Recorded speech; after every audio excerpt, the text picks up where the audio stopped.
Hello, सलाम, नमस्ते, सत श्री अकाल, वड़क्कम। कहानी की दुनिया में आपका बहुत बहुत स्वागत है। लोटपोट किताब से ली गई बाल कहानी राजा प्रद्युम्न आज हम पढ़ते हैं। राजा प्रद्युम्न एक अत्यंत कुशल शासक थे। उनके मंत्री बहुत योग्य और कुशल थे और सदैव राजा को बिना डर के सही सलाह दिया करते थे। राजा के गुरु ने उन्हें एक अमूल्य सीख दी थी कि यदि राजा के मंत्री और वैद्य राजा को खुश करने वाली सलाह देंगे तो राज्य का पतन निश्चित है। कई दरबारी ऐसे थे जिन्हें राजा मंत्रियों के सम्मान नहीं देता था, क्योंकि वो सम्मान देने योग्य और अनुभवी नहीं थे। ऐसे दरबारी राजा की चापलूसी में लगे रहते थे।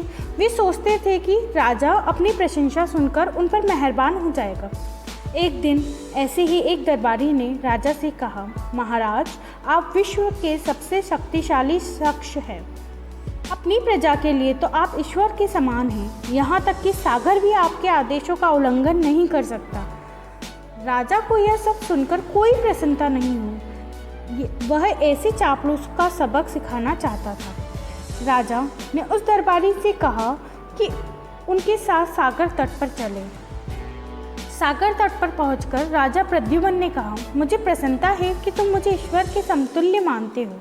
अब इस अधिकार से मैं आदेश देता हूँ कि तुम सागर में कूदकर तलहटी तक पहुँच जाओ।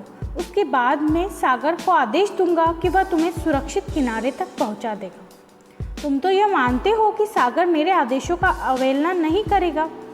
दरबारी यह सब सुनकर डर से काँपने लगा।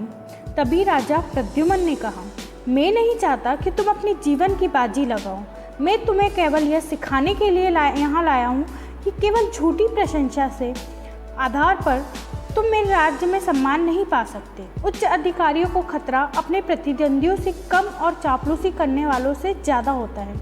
जो आपका हितकारी है उसी की नसीहत आपको अप्रिय लग सकती है, पर उसे उसी भाव से ग्रहण करना चाहिए जैसे रोगी कुशल डॉक्टर की कड़वी दवा स्वीकार कर लेता है। ऐसा करना सदैव आपके लिए हित में रहेगा। आपका इस कहानी को सुनने के लिए बहुत बहुत धन्यवाद।